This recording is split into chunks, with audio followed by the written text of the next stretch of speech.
Paşam gel. Sen de alıyorsun. Tamam, tamam. İyi, çok güzel. Gel. Çok güzel. Tutun buraya abi. Tutun. Evet. Gel paşam. Korkma. Bekle, oraya biraz yaklaşalım. Yaklaşalım oraya. Beni tut, korkma gel. Gel. Tamam, çok güzel. Dur düş.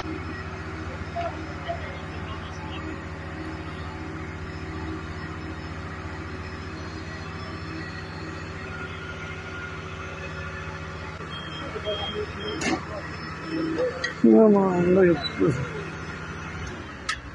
İyi misiniz? Sol ayağı.